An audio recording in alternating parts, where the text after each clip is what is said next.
খেতের তেনে উক কাইট্টা খাইলাম, আমি একলা কিন্তু খাইলাম না, বাড়ির সবাই লেগেও কিন্তু কিন্না লইলাম। আসসালামু আলাইকুম, আশা করি সবাই ভালো আছেন। আলহামদুলিল্লাহ, আপনাকে দোয়ায় আমি অনেক ভালো আছি। আমার বাড়ি গেরামো, আমি যদি বাজারের তেনে উক কিন্না খাই তাইলে কি হয়, এই কারণে আজ গায়ে পড়ছি খেতের ভিতরে, খেতের তেনে উক খাইতে। আর আপনারা যেটা রাগ কন আর কি, খেত আইয়া কিন্তু আর দেরি নেই, খাওয়া শুরু করছি। আগে খাইয়া লই, টাকার হিসাব পরে।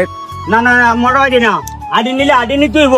হন চেন্নি খেতের মালিকে কি কইলো, আডি ছাড়া বেচতো না, 2-4-5টা খুরসা এমনি বেচতো না, আডি বেচবো। এই কারণে কিন্তু আডি কিনা লইলাম। আমি কিন্তু একলা কিনি নেই, আমার লগে কিন্তু আরো লোক আছে। আজকে কিন্তু অফিসের তেনে বাড়ি আইয়া পড়ছিলাম উক খেতে, উক কিননের লেগা। আমরা 5 জনে মিললে কিন্তু এক আডি কিনছি। এক আডির ভিতরে 25টা থাকে, একজনের বন্ডকের ভিতরে 5টা করে পড়বো। খেতের মালিক রই দায়িত্বটা দিলাম, আঙ্গরে বন্ডক করে দেওয়ার লেগে 5 জনরে 5 ভাবে বন্ডক করে দিব। এই কারণে কিন্তু এইতেনি বন্ডক করে অনেক বান দিতেছে, কারণ আমরা তো অনেকখানি দূরে যাবো যাতে না খইয়া যায় বানগিলি। এইটাই হইতেছে আঙ্গ গ্রামের মানুষের একটা আনন্দ। খেতের তেনে একটা ফল বা একটা জিনিস পাইরা খাওয়ানোর কতটা যে আনন্দ আমরা গ্রামের মানুষ এইটা কইতার মু। আমি তো খেতের মাইদে খাইছি, ওই বাড়ির সবাই লেগে কিন্তু অনেক লুয়ে লইছি, কারণ সিজনি ফল যদি আমরা গ্রামের মানুষ যদি এটা সবাই না খাই তাহলে কেরমের হয়। এই কারণে কিন্তু বাড়ির লেগেও লুয়ে লইছি। আর আমার ভিডিও যদি ভালো লাগে ভাই, অবশ্যই ফলো দিয়ে আপনার পাশে রাখবেন।